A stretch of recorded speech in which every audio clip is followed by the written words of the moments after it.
Saludos en casa, bienvenidos a una nueva emisión del Mundo en Contexto. Soy Carlos Arellán Solórzano, complacido como siempre de que nos acompañen en esta revisión y análisis que hacemos por temas de interés en el ámbito internacional. Comenzamos.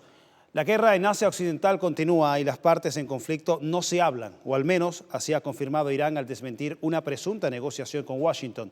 Hasta ahora Estados Unidos plantea una capitulación total por parte de Teherán como condición para terminar los ataques, mientras que la República Islámica ratificó que tiene recursos y voluntad de sobra para seguir resistiendo. La guerra en Asia Occidental se calienta y los rivales nos atienden el teléfono para hablar. Declaro con absoluta certeza que no hay negociaciones ni conversaciones con la parte estadounidense. Sin embargo, desde hace algunos días, la parte estadounidense ha comenzado a enviar diversos mensajes a través de diferentes intermediarios. En esos mensajes, Estados Unidos puso sobre la mesa una lista de 15 puntos que plantean una rendición total de Irán. Por su parte, Teherán publicó 6 condiciones opuestas a los objetivos de la Casa Blanca, planteando un escenario imposible para la coincidencia. Desde las Naciones Unidas, el secretario general Antonio Guterres sigue con preocupación el conflicto, exponiendo que la diplomacia es la solución. El sistema de las Naciones Unidas está profundamente comprometido con la minimización de consecuencias de la guerra. Y la mejor manera de minimizarlas es clara: poner fin a la guerra de inmediato. La guerra no es la solución. Necesitamos una salida a este desastre. La diplomacia es la solución. En pleno respeto del derecho internacional es la solución. La paz es la solución. Desde China, también hacen un llamado a poner fin a la guerra en Asia Occidental y, como el secretario general de la ONU, remarcan que negociar es mejor que luchar. Dado que las repercusiones del conflicto asentan un duro golpe a la paz y la estabilidad en Oriente Medio y más allá, tanto en la población de la región como la comunidad internacional esperan y exigen un alto al fuego inmediato y el cese a las hostilidades. Negociar siempre es mejor que luchar. Se espera que las partes pertinentes aprovechen todas las oportunidades para la paz y comiencen las conversaciones de paz cuanto antes. Las consecuencias de la guerra contra Irán no solo se expresa en el plano militar, ni se limita solo al espacio de Asia Occidental.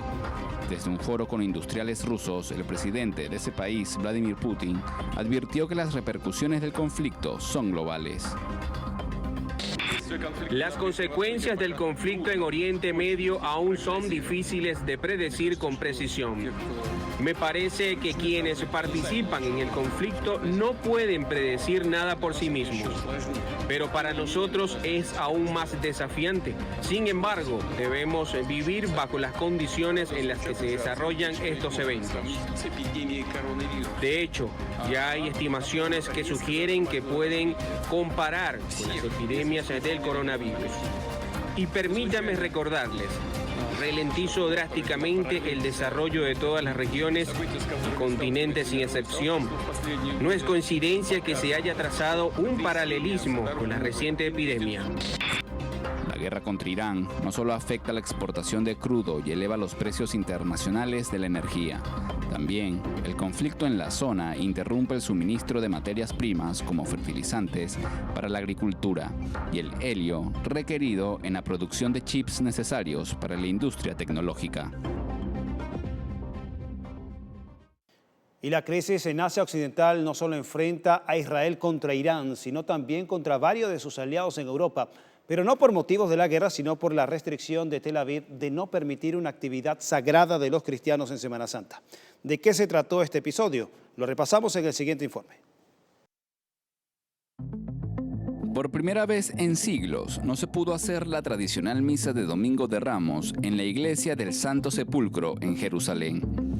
Las autoridades de la entidad israelí no lo permitieron. Es una pena que esto haya sucedido. Este es un día muy sagrado para los cristianos y en nuestra opinión no había justificación alguna para tal decisión ni para tal acción. El Santo Sepulcro es un sitio sagrado para los cristianos. Se cree que en ese lugar fue crucificado y luego resucitó entre los muertos Jesús de Nazaret, Hijo de Dios Padre.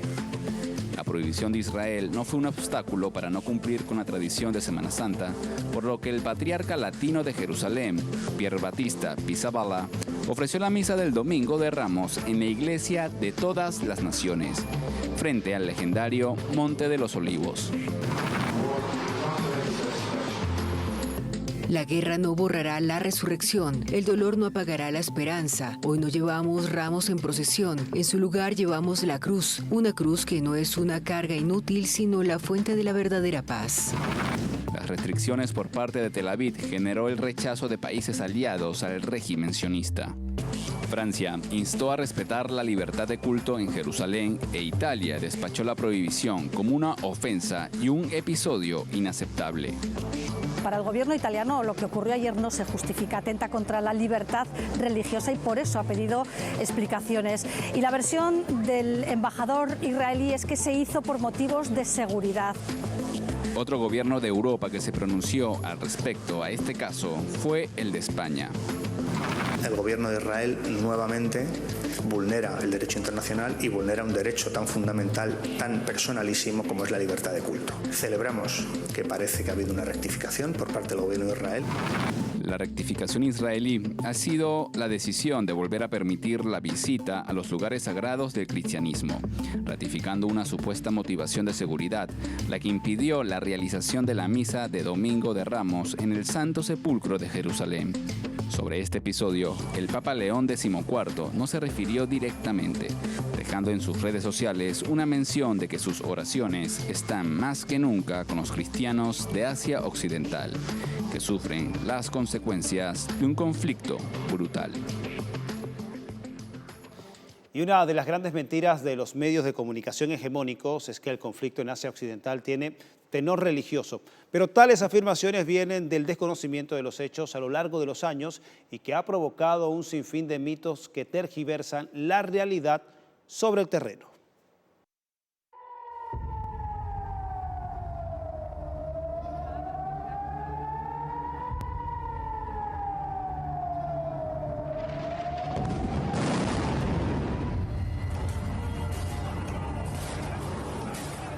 El conflicto Israel-Palestino, además de ser uno de los más duraderos, también es uno de los que más distorsiones o manipulaciones históricas tiene, dejando como legado infinidades de mitos. Desde los medios e incluso algunos expertos han argumentado que Israel y Palestina siempre han estado enfrentados por temas religiosos. Sin embargo, el inicio del conflicto se remonta a principios del siglo XX, o más exactamente, al comienzo del mandato británico en la región tras la Primera Guerra Mundial. El Reino Unido auspició la inmigración judía a la región, impulsando así la aparición del movimiento sionista, que negaban el derecho de los palestinos a la autodeterminación. Con esto, querían que el territorio palestino fuese suyo para crear un Estado judío. Las amenazas de ser expulsados de su región generó un temor entre la población árabe, quienes entre 1921 y 1929 llevaron a cabo 3 ataques contra comunidades judías. Siempre se ha asegurado que este conflicto es algo religioso. Y la verdad es que, aunque hay mayoría musulmana, la comunidad palestina está compuesta por judíos y cristianos. De hecho, antes de la aparición del régimen sionista, la diversidad religiosa era una de las características de la región, donde era común ver a judíos cenando con musulmanes. Sin lugar a dudas, las relaciones entre los judíos y los árabes eran buenas.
Nuestra primera pausa en esta emisión del Mundo en Contexto. Repaso uno de mis puntos de contacto en las redes sociales. En TikTok me puedes conseguir como @soyarellán. La dirección acá abajo en pantalla, Arellán con doble N. Como todos los martes tenemos nuestro segmento Visión Centroamericana y Caribeña con nuestro compañero William Quintana, quien va a estar desarrollando información relativa a esta zona de América Latina y el Caribe. Al regreso.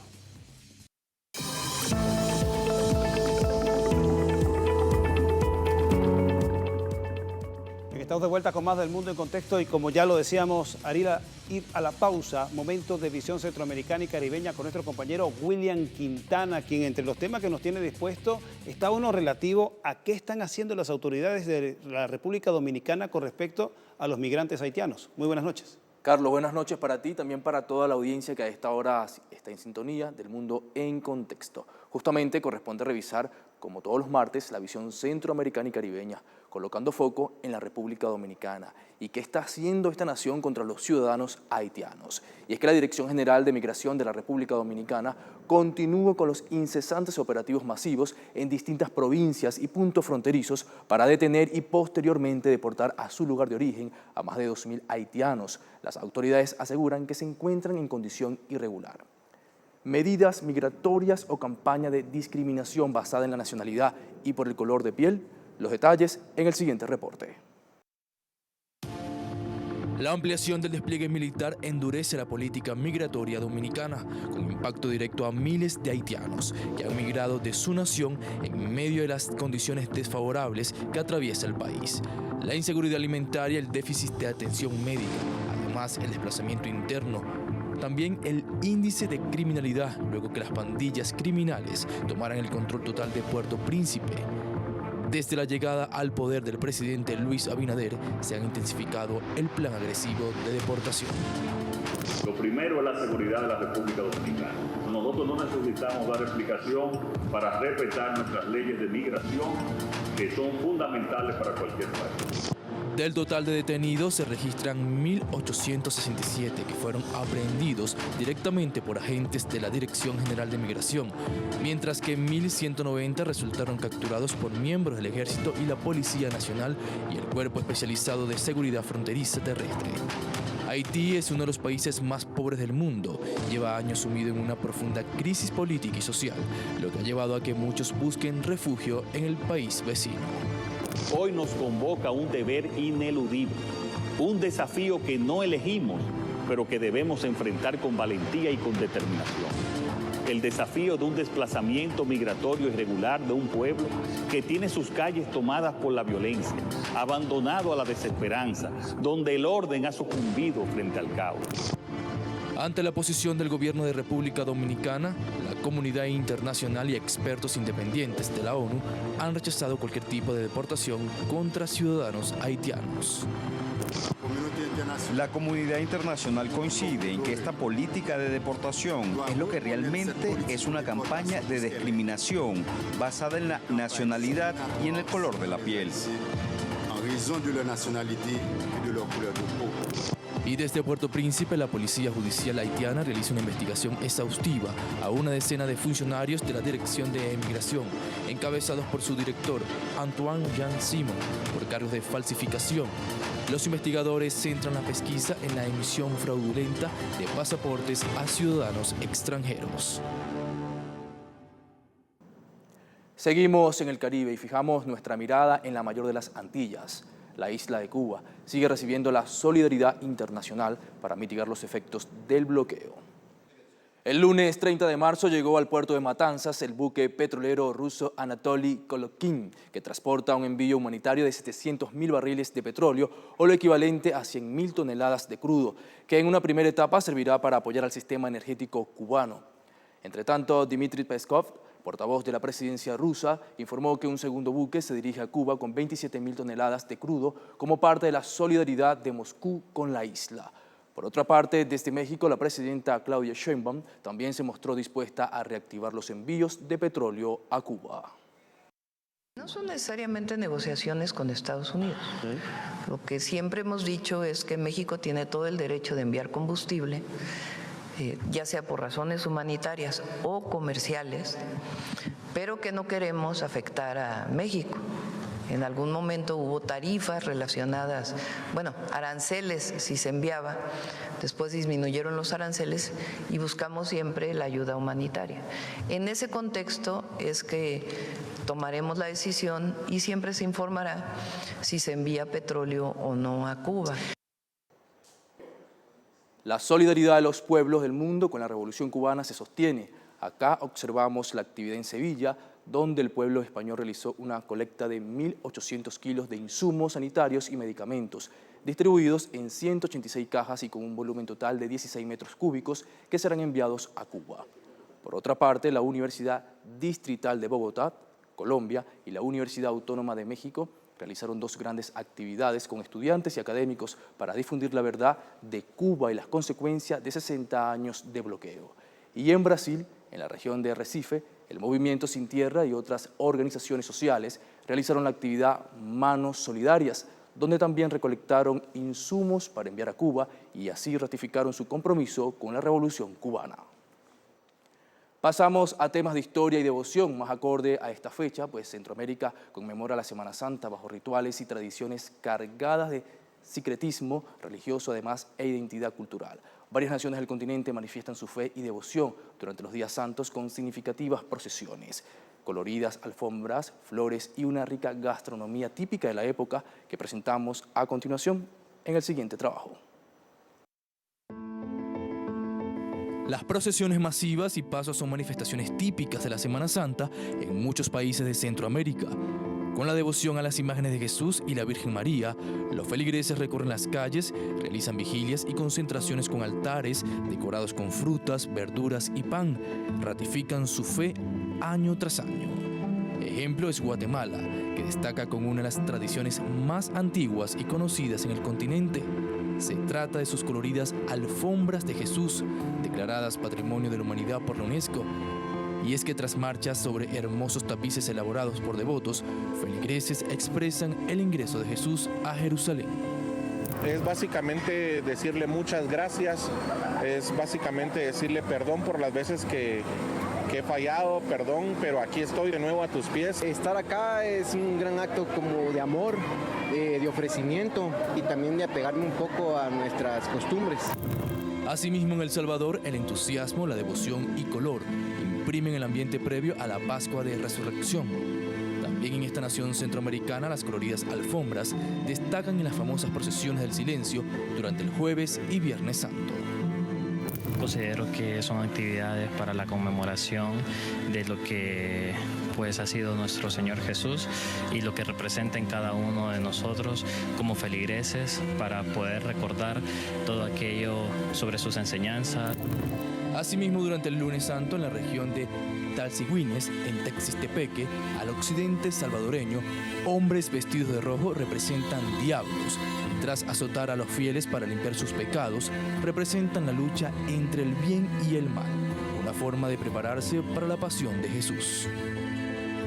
En Honduras, la región de Comayagua se convierte en un centro importante tras sus monumentales alfombras de acerrín, de colores, flores, frutas y vegetales, que con diseños únicos adornan el paso de las procesiones que van a la catedral, una de las más antiguas de América. Además, en Tegucigalpa se realizan platos tradicionales de orígenes indígenas que mantienen viva la gastronomía de la temporada.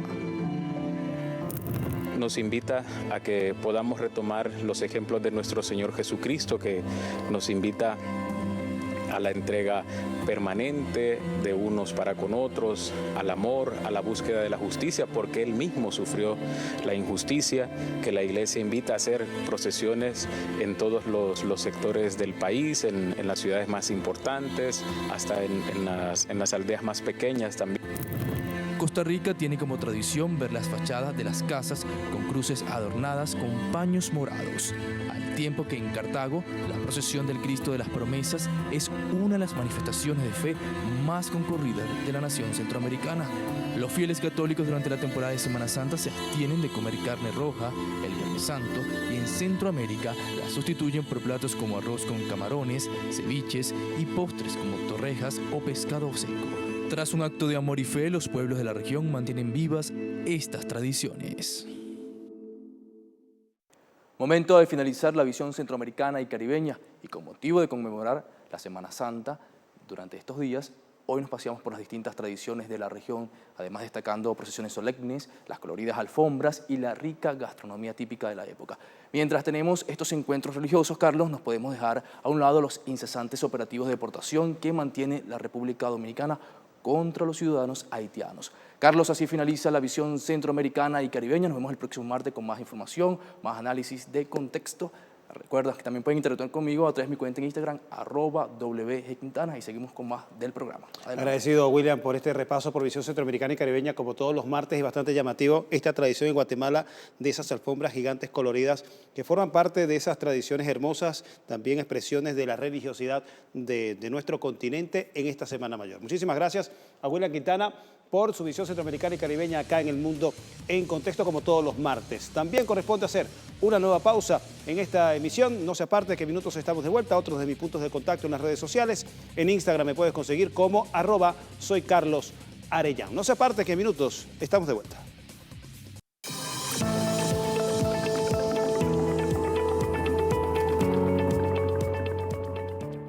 Bien, estamos de vuelta con más del Mundo en Contexto por acá, por Venezolana de Televisión, el canal de Venezuela Toda, y continuamos esta revisión por temas en América del Sur. Bien, a solo 2 semanas de haber asumido el poder, el gobierno del ultraderechista José Antonio Kast enfrenta su primer gran desafío en las calles. Miles de estudiantes marcharon en Santiago, la capital, en contra de los recortes presupuestarios, esto para cumplir su anunciada y cuestionada política de austeridad.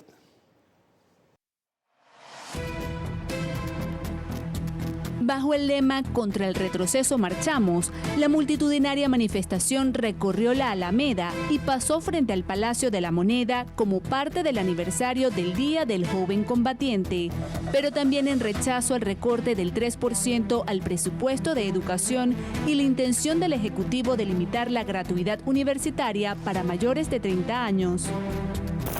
Cientos de miles de estudiantes universitarios y secundarios salimos a la calle a defender nuestros derechos, a rechazar los anuncios del gobierno de Kast que implican recortes directos a la salud, la educación y la vivienda. Rechazamos que bajo la excusa de la austeridad se recorten nuestros derechos sociales cuando nosotros como estudiantes sabemos que el problema en este país no es la falta de recursos, sino quién los tiene. El mismo gobierno en sus promesas de campaña prometió no tocar beneficios sociales. ¿Y qué es lo primero que hizo al momento de ganar? Recortar la gratuidad a los mayores de 30 años, subir el precio de los combustibles y finalmente tocar los beneficios sociales que finalmente son derechos a adquirir. La tensión escaló cuando las fuerzas especiales de carabineros usaron gases lacrimógenos y chorros de agua para dispersar la movilización. Las organizaciones estudiantiles además rechazaron la eliminación de becas de posgrado en el extranjero. No, porque creo que es un espacio donde todos tenemos que dar cara y tenemos que lograr que no nos sigan quitando los derechos, tanto secundarios, universitarios o ya adultos, porque no solamente se quita la educación, es salud, seguridad y muchos temas más que no podemos permitir que pasen.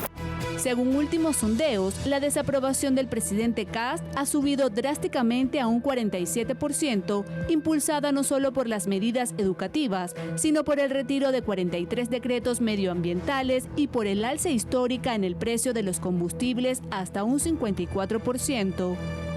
Porque ya la salud está privatizada, ya la educación está privatizada, no hay de calidad, pero si tú ves, las medidas están siendo súper complejas porque van a afectar nuestra sobrevivencia, nuestra sostenibilidad en la vida. Frente a esta situación, la única respuesta es la movilización, la organización, la lucha del pueblo y la generalización de esta en todo el territorio nacional. Ese es el camino que hay que seguir.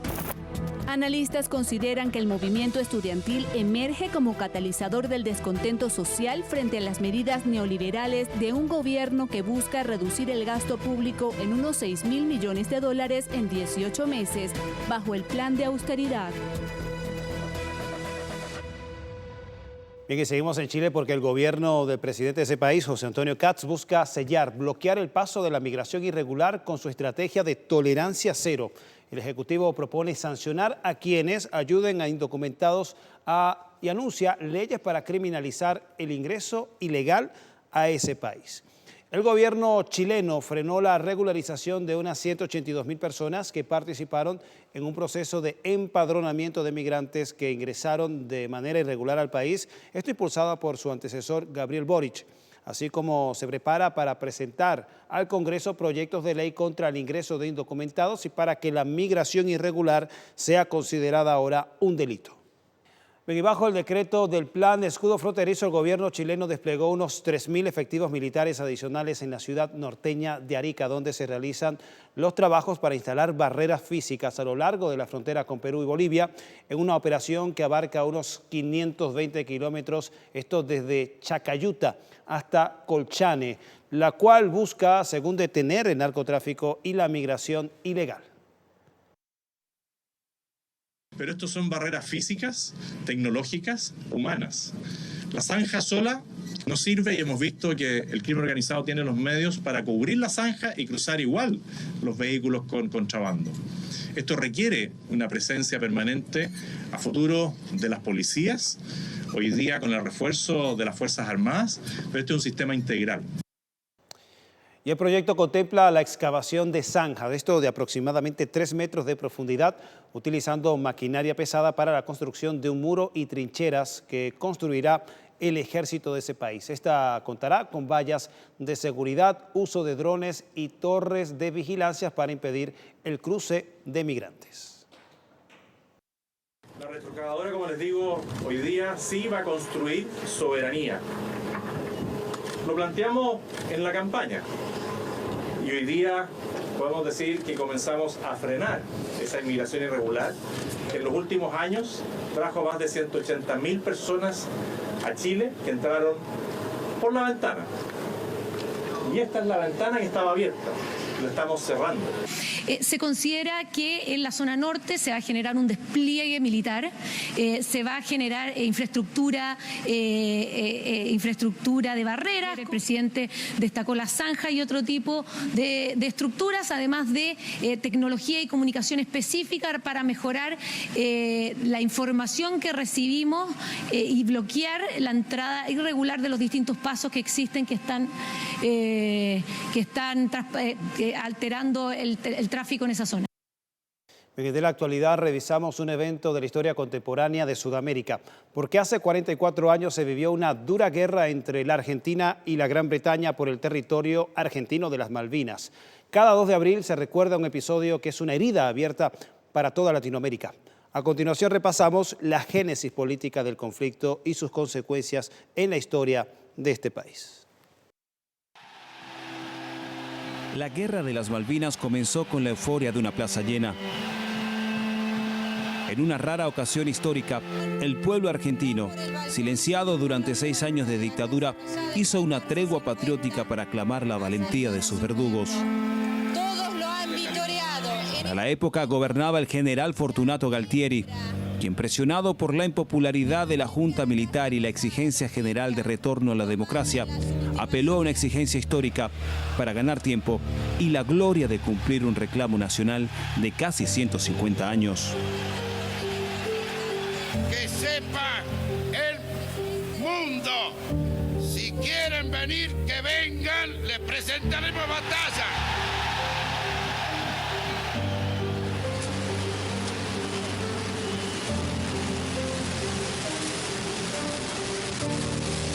La guerra empezó sin muertos el 2 de abril de 1982, con la toma de la capital de Malvinas. La maniobra parecía el anticipo de una misión rápida que especuló una tibia reacción británica. La Junta Militar Argentina actuó en un momento en que el Reino Unido había disminuido su presencia militar en el archipiélago y mientras empezaba en Londres una reducción de su presupuesto de guerra.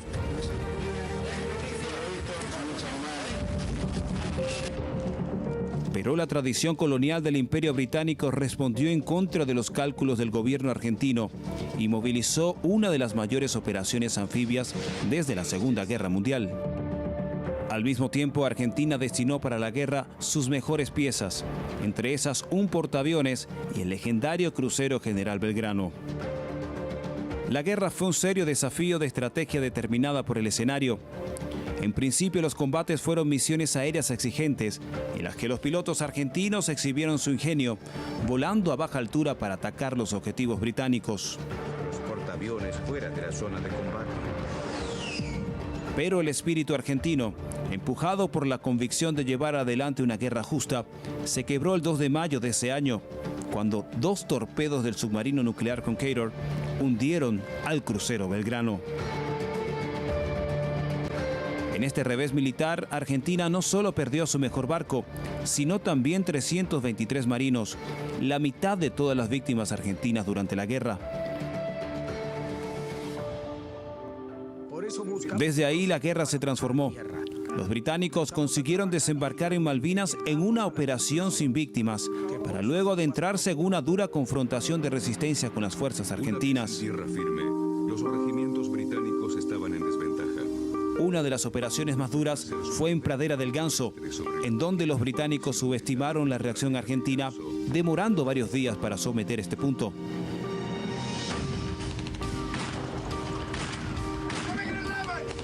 La batalla en Pradera del Ganso reveló que los británicos avanzaban con una deficiente información de inteligencia y que los argentinos no pudieron sostener la posición ni la guerra por severas fallas de logística.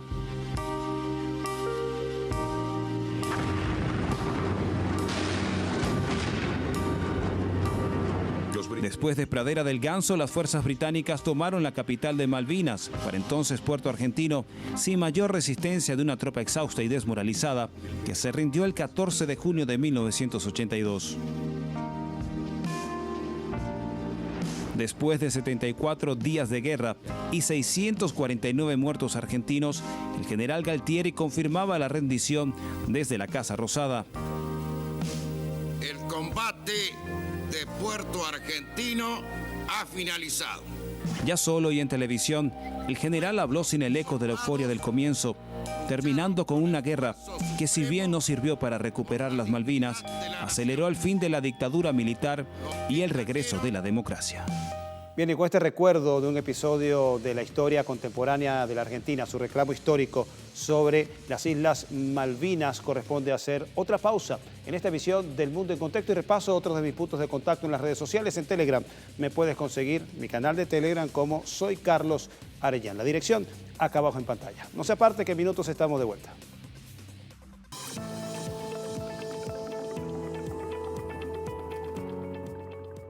Bien, está en sintonía del Mundo en Contexto por Venezolana de Televisión, el canal de Venezuela Toda.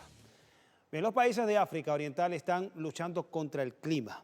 Las fuertes precipitaciones que se han registrado desde diciembre del año pasado en Mozambique, Kenia y Tanzania ya han causado hasta marzo más de 400 víctimas mortales. Un escenario que podría recrudecer debido a que se pronostican que las lluvias continúen hasta el mes de mayo. África Oriental está bajo el agua. Lo que comenzó como una temporada habitual de lluvias largas se ha convertido en cuestión de semanas en una tragedia humanitaria que ha afectado a más de 637,000 personas. En los últimos días, las aguas del río Sumu se desbordaron, desplazando a más de 13,000 familias.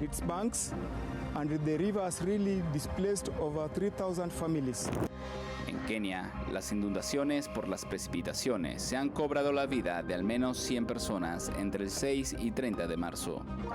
El mayor impacto se vivió en Nairobi, la capital, donde se registraron 37 fallecidos. Además, en todo el país, más de 34,000 personas han tenido que abandonar sus hogares. Situación similar la podemos encontrar al sur de Kenia, en Tanzania. Escuché un ruido fuerte, así que levanté la vista hacia la montaña y descubrí que las casas de mis vecinos habían desaparecido. En el distrito de Rungwe, región Mbeya, la furia llegó desde las montañas con un deslizamiento de tierras que causó la muerte de 20 personas, 14 de ellos niños. Mozambique es sin duda la región más golpeada. Desde diciembre de 2025, el país ha sido afectado por un gran temporal que ha dejado hasta marzo de 2026 cerca de 270 muertos, 21,000 viviendas destruidas, así como 717 escuelas y 440,000 hectáreas de cultivo totalmente desaparecidas. El Centro de Predicción y Aplicaciones Climáticas de IGAD prevé una probabilidad del 45% de precipitaciones superiores hasta mayo en África Oriental, afectando a naciones desde Uganda hasta Djibouti. Bien, además del cambio climático, los países de África deben enfrentar otras realidades, el aumento en la letalidad por decesos prenatales y epidemias. Sobre el panorama epidemiológico actual, el continente está marcado por significativos brotes de cólera, la viruela del mono y la fiebre Lassa. Actualmente, la principal emergencia sanitaria en salud pública en África es el cólera por su rápida propagación debido a las inundaciones. De acuerdo al Centro para el Control y la Prevención de Enfermedades de África, entre enero y marzo de este año, casi 500 personas han fallecido por el virus, la mayoría de ellas en la República Democrática del Congo. Con respecto a la viruela del mono, que afecta a 17 países, esta ha causado la muerte de 43 personas solo en 2026, y la fiebre hemorrágica de Lassa, transmitida por ratas, que actualmente tiene epicentro en Nigeria, ha provocado la muerte de 51 ciudadanos. También hay otras alertas en meningitis, dengue y sarampión en toda África Central y también la parte occidental del continente. La otra epidemia que enfrenta África es el de los decesos prenatales. De acuerdo al Centro para el Control y la Prevención de Enfermedades de África, cada 30 segundos nace un bebé muerto en algún lugar de África, lo que representa casi 1 millón de decesos fatales en el año. Además, cada hora 20 mujeres mueren dando a luz. Kenia, por ejemplo, tiene un registro de casi 5.000 madres que fallecen por complicaciones durante el embarazo o el parto. Según la ONU, África necesita acelerar 12 veces su tasa actual de reducción de la mortalidad materna para alcanzar la meta global de al menos 70 muertes por cada 100.000 nacidos. Esto para el año 2030. Ahora veo a muchas mujeres dando a luz en casa porque no pueden permitírselo. No saben cómo llegar al hospital para dar a luz porque piden mucho dinero. Acabo de encontrar una pequeña oportunidad para venir aquí, para recibir atención prenatal porque antes di a luz por cesárea y pagué mucho. Vine únicamente para esta consulta, pero estoy a punto de dar a luz y no sé dónde voy a sacar el dinero para pagar. Y la delicada situación sanitaria en África contrasta con la enorme riqueza que hay en su superficie. En aproximadamente 30 millones de kilómetros cuadrados del continente se encuentran 24% de las tierras cultivables del mundo, así como las mayores reservas minerales del planeta, todas expoliadas por el legado colonial.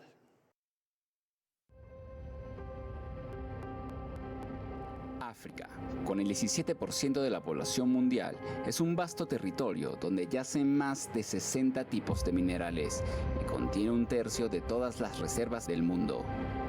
Tiene, por ejemplo, un 90% de las reservas de platinoides, un 80% del coltán, un 60% del cobalto y un 70% del tántalo, un 46% de las reservas de diamantes y un 40% de reservas auríferas. Todos recursos que sostienen a la industria occidental. Pese a todas esas riquezas, la también conocida como la cuna de la humanidad no ha podido decidir su propio futuro debido al legado colonial. Las estructuras francesas en África, empezando por la moneda del franco CFA, empezando por todas las estructuras, siguen siendo, por ejemplo, la Escuela de la Administración de Francia, salen 90% de los presidentes africanos. Por ejemplo, el África subsahariana se ha convertido en un lugar donde chocan los intereses de los acreedores tradicionales y de las potencias emergentes, lo que acentúa su enquistamiento en una espiral de endeudamiento. Un caso más que lleva de 40 años sin resolverse es la autodeterminación de la República Árabe Saharaui Democrática, bajo el poder colonial de Marruecos. Este escenario provocado por España desde su retirada y en 2023 fue exacerbado por la traición del gobierno español de Pedro Sánchez, quien reconoció las soberanías marroquí en el territorio saharaui.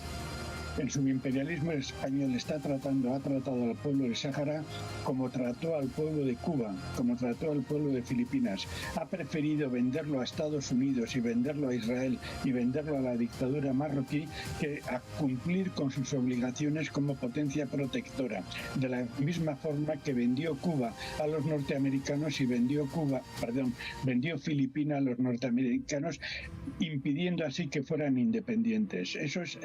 El stock de deuda pública externa del África subsahariana ha pasado de 305.000 millones de dólares en 2010 a 702.000 millones en 2020. Tan solo entre el año 2020 y 2022, la deuda en el continente africano aumentó entre un 10 y un 15% y superó en promedio el 70% del PIB de los países. Un escenario que ha llevado a que el 60% de los países africanos gasten más en el pago de la deuda que en atención sanitaria, en detrimento de las necesidades de la población. Ahora, la identidad revolucionaria de los pueblos africanos han encontrado nuevos aliados en el sur global, que también buscan la independencia financiera de Occidente. También hay una autocrítica entre los africanos, entre los negros, que eso nunca se dice. Hay un debate autocrítico, es decir, cuál es la complicidad de esa élite africana en todos estos robos, porque los blancos no vienen y dicen, te quito esto. No. Hay todo un entramado de organizaciones, de ONGs, de grupos que legitiman. Y es que África quiere reducir su dependencia al dólar estadounidense e incentivar también, impulsar el comercio regional. Y así, sembrar las bases para que los 390 millones de africanos que se encuentran en pobreza extrema vean en sus tierras un futuro alentador en el nuevo mundo multipolar. Bien, corresponde hacer otra pausa. Aquí esta visión del mundo en contexto. La invitación es para que continúe conectados con nosotros con la programación de Venezolana de Televisión, porque en minutos tramo final de esta entrega del mundo en contexto.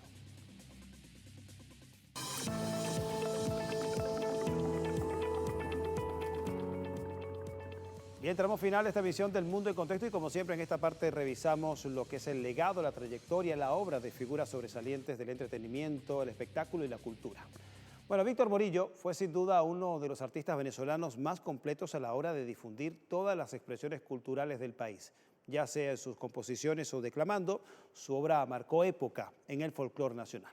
Al cumplirse 10 años de su fallecimiento, rendimos tributo al conocido tricolor de Venezuela.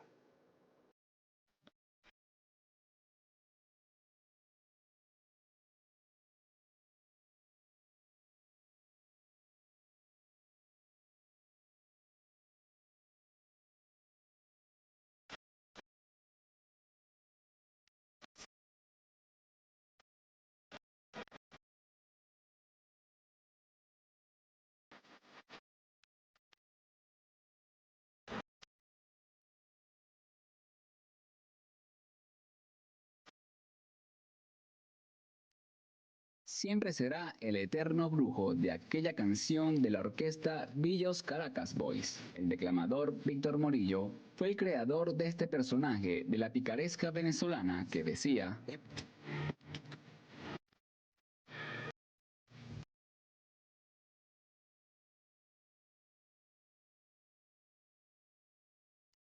Ustedes, la negra. Inició el arte de la declamación desde muy joven con el retablo de Maravillas en la parroquia San Juan de Caracas. En 1953 se profesionalizó al trabajar en los jueves culturales del Club del Ministerio del Trabajo. Ha comenzado lo más hondo del compás. Bailan todos los vecinos de Guatoco y Paso Real. Las mulatas son alegres como brisa en Morichal.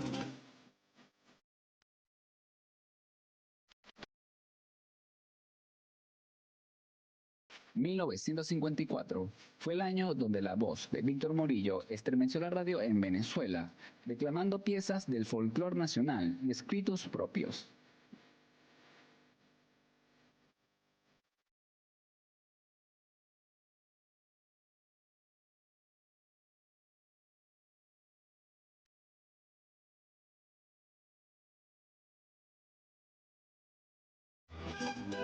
El campo es cual la oración que nos purifica el alma. La quietud de estos parajes. Ante 1 millón de personas y la presencia de los guerrilleros comandados por Fidel Castro, el poeta del pueblo declamó en 1959 los versos que los cubanos escuchaban por la radio durante la resistencia popular contra la dictadura de Batista. Piensa ser feliz mañana, porque en su existencia oscura tiene una luz, la esperanza.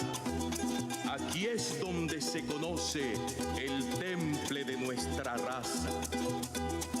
Aquí aprendí yo el lenguaje amoroso de la palma, oyendo en los pedregales la dulce canción. Oye, que todo el mundo lo diga, que la perdiz lo reproche. Víctor Morillo también fue un profundo defensor de la clase obrera. Fue líder del Sindicato de Radio y Televisión y promotor del método 1 por 1 para la defensa de la música venezolana, además de impulsor de la Casa del Artista. Se lo suspire a la senda, deja que nadie comprenda. Te quiero porque te quiero, que el cigarrón lo comente, que lo salpique la ola, que la engreída soy sola por el rastrojo lo cuente, que el remolino impaciente lo eleve como un reclamo. La negra Juana, la mano que le pasó, se le murió su negrito, sí señor. El tricolor de Venezuela pasó a la inmortalidad un 1 de abril de 2016. Víctor Morillo es emblema cultural de toda una nación que guarda como patrimonio más de 60 años de trayectoria intachable. Yo me enflaquecía, lo medía con mi cuerpo, se me iba poniendo flaco como yo me iba poniendo. De esta forma llegamos al final de esta visión del Mundo en Contexto, agradeciendo como siempre el privilegio de su amable sintonía, el mejor premio que nos podemos ganar todas las noches. De parte de este servidor y de todo el equipo técnico y de producción, agradecidos. La invitación es para que continúe con la programación que les ofrece Venezolana de Televisión, el canal de Venezuela Toda.